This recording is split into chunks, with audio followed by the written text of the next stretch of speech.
시청자 여러분 안녕하십니까. 10월 25일 시사정담 시작하겠습니다. 시청자 여러분, 국민의힘 대선 경선이 총반전으로 접어들면서 다음 달 2일부터 시작되는 여론조사 방식, 그러니까 여론조사 문항을 놓고 윤석열, 홍준표 후보 양측 간에 치열한 삽바 싸움을 벌이고 있습니다. 서정욱 변호사님과 대선 전국 이슈 짚어보겠습니다. 서 변호사님, 11월 1일부터 4일까지 여론조사가 실시되지 않습니까? 물론 이제 국민의힘 당원들은 당원 투표를 하니까 그건 이제 별개 문제고, 그런데 이제 여론조사의 비중이 50%거든요. 지난번보다는 많이 줄었지만 그래도 지금과 같이로 윤석열, 홍준표 후보가 우리 바둑으로 보면 반지 싸움, 개가 싸움이 치열하게 벌어진 상황에서는 이 문항을 어떻게 하느냐에 따라서 승부가 갈릴 수도 있거든요. 그러니까 양측이 신경전 정도를 벗어나서 절대 양보하지 못하겠다 지금 서로 이렇게 공방전을 주고받고 있는데, 지금 문항 싸움, 이게 내용이 어떻습니까? 옛날에도 이제 그 단일화 할 때마다요. 예. 문항 가지고 그게 안 싸운 적이 제가 보기 없어요. 그렇죠. 그리고 이제 문항 때문에 단일화가 결렬된 경우도 많았죠. 예. 옛날에도 보면 아마 이제 그 박근혜, 이명박 때도 여론조사가 있었고, 그리고 이제 안철수가 처음 나올 때 문재인하고 단일화할 때도 문제됐고, 예. 그렇죠. 최근에는 이제 그 오세훈하고 안철수 있잖아요.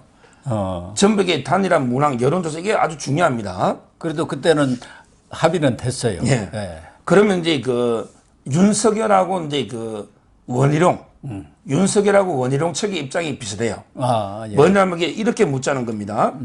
내년 대선에서 민주당 이재명 후보와 국민의힘 000 후보가 대결한다면 어느 후보에게 투표하겠습니까? 예. 거기에다가 이제 그 000을 돌아가면서 4번 내면 되겠죠. 그렇죠. 그럼 이게 문장이 4개가 되는 거예요. 예.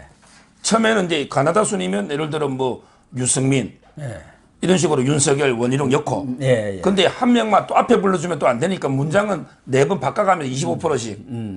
중요한 거는요, 내년 대선에서 이제 이재명 후보와 국민의 00 후보가 대결한다면 이재명 후보 말이 4번 나온다는 거예요. 그렇죠. 그러니까 이제 이재명 후보와 원희룡이가 대결하면 누구 찍겠습니까 하면 원희룡을 많이 찍거든. 예. 그러니까 양자 가상 대결이 되는 거 아닙니까? 이렇게 되면 이게 가장 수혜자는 원희룡입니다. 이렇게 되면 이게 이재명 안 찍고 원희룡 찍을 거 아닙니까? 이재명하고 원희룡 누구 찍으려면. 이렇게 묻는 거거든요. 그런데 근데 원희룡도 이재명을 이기는 여론조사가 있었어요, 갤럽에. 유승민만 지고, 유승민만 이재명한테 지고, 나머지 3명은 다 이게 이재명한테 이기거든요. 그래서 이래 묻자는 거예요, 지금. 일반 국민 여론조사기 때문에 국민의힘이라든가 야당 지지자들을 상대로 한다면은 당연히 다 원희룡이든 누구든 이쪽 국민의힘 후보를 찍겠다고 하겠지만, 또 민주당 지지자들도 있고 또 이 중간층도 있기 때문에 반드시 다 국민의힘 후보만 찍는다고 보장하지는 못하죠. 그러니까요.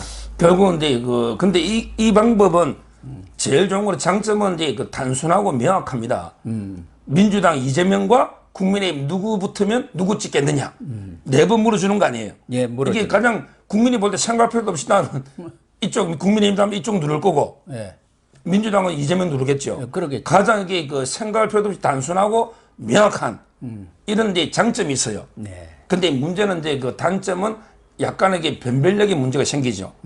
예를 들어 홍준표도 이재명한테 이기고 윤석열도 이기고 심지어 원희룡까지 이기게 놓으면 그럼 이게 순위 매길 때 점수의 변별력 문제 있잖아요. 예. 여기에 이제 조금 비판받는 점이 있지만 저는 이제 이 방식이 좋은 게 그래도 이게 실제 대선은 실제 대통령 선거는 이재명이하고 국민의힘하고 붙을 거 아닙니까? 그렇겠죠. 거기에 누구 찍을 거냐?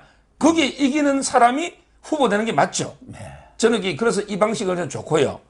그런데 이제 홍준표하고 특히 유승민 있잖아. 예. 홍준표나 유승민은 그렇게 물으면 변별력이 안 생기니까 어떻게 묻지 않느냐 이렇게 질문하자는 거예요. 홍준표나 유승민은요. 뭐냐면 이제 이재명 후보와 맞설 국민의힘의 후보로 다음 4명 중에서 가장 경쟁력 있는 후보가 누굽니까? 그래서 뭐 1번 누구, 2번 누구, 3번 누구 해가 사지선다로 사지선다가 되겠죠. 그 중에 하나를 골라라 이거지. 예, 그러면은 뭐 25%, 23%, 19%, 뭐 10% 이렇게 쫙 나오겠죠. 그러면 이게 뭐 홍준표나 윤석열은 한 35% 나오고 네. 뭐 유승민 한 10% 나오면 원희룡이 한 4, 5%밖에 안 나온단 말이야. 이러면 이게 그냥 확실하게 순위는 결정되겠지. 사지선다니까. 그렇지만 이거의 가장 큰 단점은 바로 이게 역선택이죠. 그러니까요. 우리가 이게 그렇게 걱정했던 좌파들이 딱 들어가지고 전부 이게 그 홍준표를 누른다든지 또는 이제 유승민을 누른다든지 예. 이게 이름만 그냥 경쟁력이다 이름만 들어갔지 실제는 이게 우리 과거에 비판했던 역선택 적합도 있잖아. 결국에 국민의힘 후보 4명 중에 누가 적합하냐 사지선다로 예. 이거하고 똑같거든요. 그래서 이 방식은 이제 그 역선택을 좀 막기 어려운 예, 그런 이런 이제 단점이 있기 때문에 지금 현재 그 사지선다로 이름 4명이었느냐 문장은 하나고 아예 그냥 양대 대결로 문장을 4개로 가느냐 이게 그 치열한 지금 기싸움을 벌이고 있는 이런 상황입니다.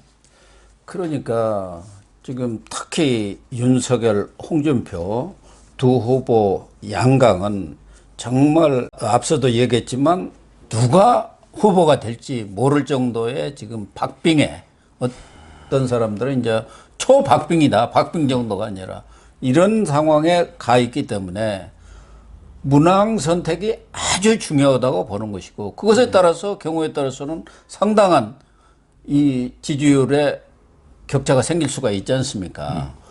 그래서 홍준표 후보는 그 1대1 가상 대결 무슨 그런 괴이한 게 있느냐.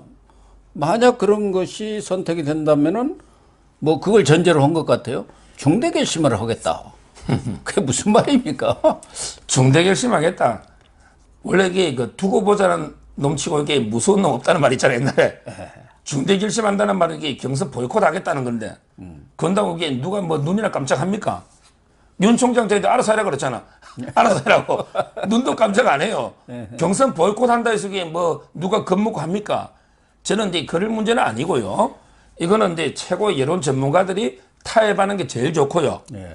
타협이 도저히 안 된다. 그럼 저는 이제 그 이번에 안철수하고 오세훈 한 거 있잖아. 예. 그냥 여론조사 요문항으로 50% 조사하고 요문항으로 50% 조사하고 합치자. 예. 그럼 이게 절충 아닙니까? 저는 그러네요. 그게 좋다 봐요. 예, 두 어느 개 한쪽이 뭐 주장이 있으니까 예. 양쪽으로 다 조사해 갖고 그 가중치 내서 딱 합치면 나오는 거 아닙니까? 그렇죠. 그게 차이가 많이 나면. 저는 이제 그게 바로 절충적인 아주 합리적 해결이고요. 근데 그 윤 총장 측에서는 너무 걱정할 필요 없는 게요. 우리가 1차, 2차 그 컷오프 했잖아요. 그때는 이게 단순하게 그냥 국민의힘 후보 적합도를 물으니까 홍준표가 약간 앞선 게 있어요. 물론 이제 윤 총장이 당원에서 앞서가지고 1등 했지만 그러게 그 단순하게 그냥 국민의힘의 적합도 물으면 홍준표가 약간 앞선 게 있지만 그러나 이 문항을 보십시오. 이 문항은 1, 2차 컷오프 할 때 문항과 틀리는 게 이재명이라는 이름 들어가잖아. 이재명 후보와 맞설 국민의힘 후보로 가장 경쟁력 있는 사람이 누구냐. 이렇게 묻고 있거든요. 그래서 1, 2, 3, 4 사지선다잖아. 이렇게 가면요.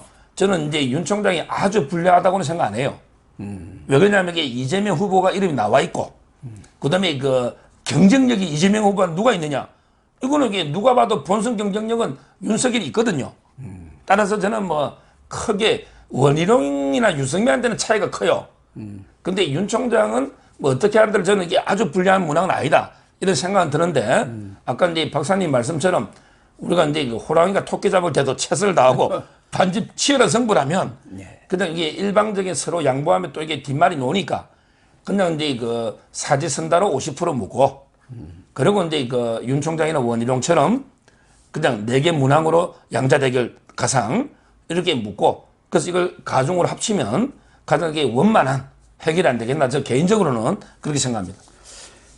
그러나 윤석열 후보 측에서는 2차 컷오프 때도 한 4% 정도 앞선 것으로 자기들도 그렇게 지금 뭐 비공개로 했습니다만은 얘기를 하고 있잖아요. 그런데 그 4% 앞선 게 당원 투표였거든요. 책임당원. 그런데 그때는 28만 명 책임당원이 했는데 이번에 새로 참가하는 사람들 그동안 막 또 밀고 들어오고 뭐 서로 경쟁도 하고 해갖고 또 유장당원 얘기도 나왔습니다만 그게 19만 명입니다. 19만 명. 그리고 이 19만 명의 절반이 50%가 20, 30대예요. 지금 20, 30대가 홍준표 쪽에 좀 강세를 갖고 있잖아요. 그리고 대부분이 수도권입니다. 호남이고. 그렇기 때문에 이 당원 투표에서 어떻게 나올지 이 19만의 표심이 이것에 대한 우려를 할 수가 있기 때문에 경우에 따라서는 이 여론조사에서 조금이라도 더 차이가 홍준표하고 만약 벌어진다 한다면은 이게 장담할 수 없는 거 아니냐 그런 염려를 하는 것이죠. 예, 뭐 박사님의 이게 말씀도 뭐 충분히 윤석열 캠프에서 이게 그 고민하고 있는 예. 이런 이제 부분일 테고요. 다만 이제 그 신규 당원이 뭐 또 이게 그쪽이 물론 많이 들어왔을 수도 있지만 어차피 이게 다 총력적으로 당원을 모집했기 때문에 예, 물론 그렇죠. 뭐 윤 총장 측에 들어설 수가 있고요. 예. 그리고 이제 그 여론조사도요. 여론조사도 이게 꼭 반드시 불리한 게 아닌 게 최근에 뭐 여러 여론조사에 보면 그냥 이게 국민의힘의 후보 적합도를 묻는데도 불구하고 윤석열 총장이 홍준표를 앞지는 것도 있어요. 예. 많이 있습니다. 지금. 그래서 저는 그렇습니다. 이제 꼭 그 국민 여론이 불리한 것도 아니고요. 그리고 당원은 뭐 신규 당원도 있지만 제일 중요한 게 그 당협위원장이잖아요. 예, 당협이 근데 지금 그 현역 국회의원이 한 20, 30명 정도가 윤 캠프에 들어와 있고요. 더 되는 모양이더라고요. 그 다음에 실제로. 그 원외까지 하면 전국에 한 50%, 예, 50%를 참 50% 당협위원장들이 전부 이게 그 윤 캠프에 들어와 있잖아요. 예. 거기에 비하면 이제 그 홍준표 캠프는 뭐 처음에 그 1호 그 조경태 있잖아요. 예. 이런 이제 분들에서 몇 분이 안 되거든요. 그렇죠. 물론 이제 그 최재형 원장의 그는 합류했지만 거기에 있던 그 또 이게 조혜진이라든지 그 박대출 이런 분들은 또 이게 윤 총장 캠프에 와 있어요. 그러니까요. 따라서 저는 당원들에게 그 당협위원장이 절대로 영향이 있다 봐야 되거든요. 예. 그 점에서 지금까지도 이게 그 대세 무엇보다 이게 저는 뭐 별로 안 좋아하는 정치인인데 김종인 것이 있잖아요. 뭐 저는 그게 저 뭐 존경하거나 좋아하는 정치인은 아닙니다. 근데 왜 너무 이게 냄새만 잘 맡아가지고 자꾸 이게 되는 쪽으로 많이 붙는 이게 그 김종인이잖아. 예. 그런데 이게 동물처럼 또 냄새를 맡고 윤석열이 될 것 같으니까 갑자기 뭐 윤 총장 만나고 이준석이 만나고 노잖아. 예. 지원 사격에 나섰어요. 뭐 지원이 아니고 이 사람 될 쪽에 가 붙는 거지. 되는 쪽. 자기가 제가 보기에 이 사람은 킹 메이커는 아니야. 메이커는 킹을 만들어내야지 킹 메이커잖아. 이분에게 이미 킹이 된 사람 편에 가 붙는 거지. 냄새를 잘 붙는 거야. 킹이 그때는 이게 박근혜가 대통령 누가 봐도 되는 시절이잖아. 예. 거기 가가 붙어가 그냥 경제민주화를 이게 그냥 약간 이게 그 좀 뭐라 하나 이게 그 잔치상에 젓가락 하나 올린 네. 이러잖아. 지난번 그다음에 그 지난번에 문재인이가 될 때 또 가고. 그것도 뭐 100% 문재인이가 될 수밖에 없는 그러니까요. 상황 아니었습니까? 그래서 저는 이제 그 킹 메이커는 아니에요. 만드는. 아, 그러네. 또. 그런 게 킹이 될 사람 편에 숟가락 하나 얹는 이게 김종인인데 지금 김종인이가 이게 윤석열 캠프에 또 어스러워서 나타나잖아. 예. 이게 바로 저는 윤 총장이 된다는 저는 징조로 보는 거예요. 그런데 마침 22일, 23일 이렇게 PNR에서 뉴데일리와 시사경남이 의뢰해서 여론조사를 한 결과가 나와 있네요. 그걸 좀 소개를 해 주시죠. 이게 그러면은 아주 좀 이게 아주 중요한 시청자들이 아주 이해가 갈. 저는 이게 아주 중요한 여론조사로 봅니다. 예, 그런 것 같아요, 저도. 가장 최근에 뉴델리가 이제 그 PNR 여론조사에 예. 의뢰했는데 바로 이게 국민의힘의 후보의 적합도를 물은 거예요. 예, 그러니까요. 국민의힘 후보 있잖아. 예. 그럼 이게 이렇게 물으면 홍준표가 앞서야지 맞거든. 예. 이제까지 그랬잖아요. 예. 근데 홍준표가 윤석열은 35.8, 35, 8, 36이죠. 홍준표는 이제 29.4예요. 그러니까요. 지금 그 29.4. 문항이 이렇게 되어 있지 않습니까? 국민의힘 누구가 대통령 후보로 선출되는 것이 당선 경쟁력이 높다고 생각하십니까? 이게 그러니까. 적합도 물은 거거든요. 그러니까 이재명이란 말도 없잖아요. 예. 이재명이란 여기에서 말도 없잖아요. 홍준표 쪽에서 지금 주장하는 게 이거 아닙니까? 그렇죠. 예. 그렇죠. 거의 비슷하죠. 네. 근데 윤석열이가 6.4% 앞선 거예요. 그러네요. 6.4% 앞섰잖아요. 그리고 이제 유승민은 뭐 10.9고요. 그 다음에 원희룡이가 4.4잖아. 이거 보더라도 원희룡이가 왜 이 방식을 싫어하는지 알잖아요. 그러네. 이 방식으로 하면 4.4잖아. 예. 이미 10배 차이 나는 거예요. 윤석열하고. 근데 아까처럼 4개 문항으로 물으면 원희룡도 이기고 윤석열도 이기니까 별 차이가 안 나는 거죠. 아, 그렇군요. 그게 이게 보여주는 여론조사. 특히 원희룡 같은 경우는 원희룡은 뭐 절대적으로 중요하지. 목숨 걸었죠. 대선 후보가 안 되더라도 지금 당대표라든가 여러 가지를 노리고 있기 때문에 상위권으로 딱 유승민을 무조건 제쳐야 한다. 그런 생각을 하고 있을 거 아닙니까? 그러니까 4개 문항으로 별도로 이재명과 양자대를 물으면 유승민가 꼴찌입니다. 유승민만 지금 유일하게 집니다. 이재명한테. 원희룡도 이깁니다. 따라서 이제 그 이번에 그 PNR 여론조사는요. 그러네. 홍준표가 가장 그 기대를 거는 바로 이제 그 국민 전체 국민 여론조사 있잖아요. 이걸 이게 적합도로 이게 묻고 있는데 그럼에도 이게 불구하고 윤석열이가 6.4 앞선 거 있잖아. 이게 그 홍준표 캠프로서는 상당히 뼈아픈 의미 있는 여론조사다. 저는 이제 그렇게 보는 거예요. 그러니까 또 지역별로도 보면은 서울, 뭐 경기, 강원, 충청 다 윤석열이가 이기고 오로지 호남 여기서만 홍준표 후보가 1위고 유승민이 2위, 윤석열 3위로 이렇게 나오네요. 그럼요. 연령대로도 보면은 윤석열은 30대, 50대, 60대, 70대에서 다 1위고 20대, 40대 여기는 또 홍준표 후보가 1위로 나와 있습니다. 그러니까 지금 지역별로나 연령별로나 이번 조사에서 보면은 윤석열 후보가 아주 다 앞서는 것으로 이렇게 조사가 나와 있네요. 적합도로 보면은. 그러니까. 이것만 보면은 윤석열 후보가 무조건 이기겠다 이런 그렇죠.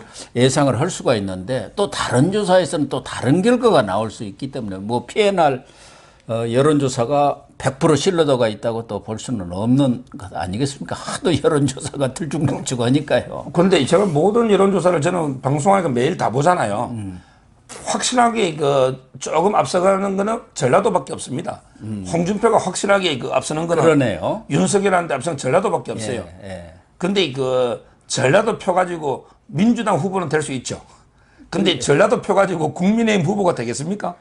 전라도는 책임당원이 전라도가 다 합쳐봤자 예. 원래 이게 무서운 게 그 호남이 수도권에 많다는 거거든. 호남 자체도 무섭지만 경기도나 인천이나 서울에도 이게 호남분이 많잖아요. 근데 그러니까 다 이제 민주당은 이제 그 호남이 좌우한다는 게 제 말에 그 수도권에도 호남이 많으니까 그렇죠. 민주당 후보는 호남이 좌우하는데 근데 그 국민의힘 경선은 서울에도 이게 TK가 제일 많아요. 아, 그렇군요. 서울에도 이게 TK가 돈 내고 당원하지 국민의힘에 그렇잖아요. 따라서 저는 TK가 가장 차이 많이 나요. 그렇구만. TK가 이게 윤석열이 홍준표를 압도하는 지역이 TK입니다. 여기 보니까요. 이번에도 이게 TK가 많이 차이 나죠. 윤석열 44.5, 홍준표 27.9, 꽤 차이가 나죠. 그러니까 전국 평균보다 TK가 2배 이상 차이 나잖아요. 저는 근데 그게 TK 표만 차이 나는 게 아니고 수도권에 있는 사람도 TK가 많다니까요. 그렇겠죠. 고향이 저처럼 저도 TK잖아요. 이런 분들이 여론을 좌우하기 때문에 뭐 저는 제 개인적으로는 상당히 지금 홍준표 후보가 어려운 이런 그 상황이다. 물론 이제 그 뭐 투표는 까봐야 되겠지만 결과가요. 왜 최근에 이게 뭐 윤 총장이 전두환 발언부터 여러 가지로 이게 그 악재가 겹쳤다 이런 말이 나오잖아. 근데 저쪽을 보면 돼요. 그 전두환 발언보다 이재명의 대장동 발언은 악재가 100배, 1000배지. 대장동 그거는 이게 훨씬 악재가 더 크잖아요. 그런데도 이게 이재명이가 이낙연한테 이겼잖아요. 낙승했잖아 1차에서. 똑같은 거예요. 어차피 이게 그 지지자들은 보고 싶은 거 보고 듣고 싶은 거 듣습니다. 윤석열 지지자들은 원래 이게 보수가 좀 많아서 야 원래 그 중에 전두환이 잘했다는 사람도 있어요. 보수층에서는 아니 뭐 못할 말 했느냐 뭐 이런 그러니까. 사람들이 또 많더라고요. 그렇게 생각하는 분이 보수기 때문에 크게 흔들리지 않고요. 그걸 이게 전두환 망언했다고 막 윤석열 비판하는 사람들은요. 어차피 윤석열 안 찍는 사람들이에요. 어차피 안 찍는 사람이기 때문에 저는 크게 영향은 없다 봅니다. 예. 아무튼 11월 1일부터 4일간 여론조사 하려면은 내일 정홍원 경선이가 열리는 것 같으니까 내일은 결론을 내야겠네요. 그럼요. 11월 이게 여론조사는 빨리 들어가니까 결론 내리는데요. 제가 이제 그 걱정한 게 삽바 싸움이거든요. 그러니까 삿바 싸움을 이렇게. 근데 그 삽바 싸움도 짧고 재밌게 하면요. 그것도 양념입니다. 예. 삽바 싸움도 이게 좀 우리가 저 씨름을 참 좋아했거든. 옛날에 이만기부터. 이만기가 이제 그 우리 우스개로 2만 가지의 기술을 가지고 있는 2만 가지 뒤집기부터.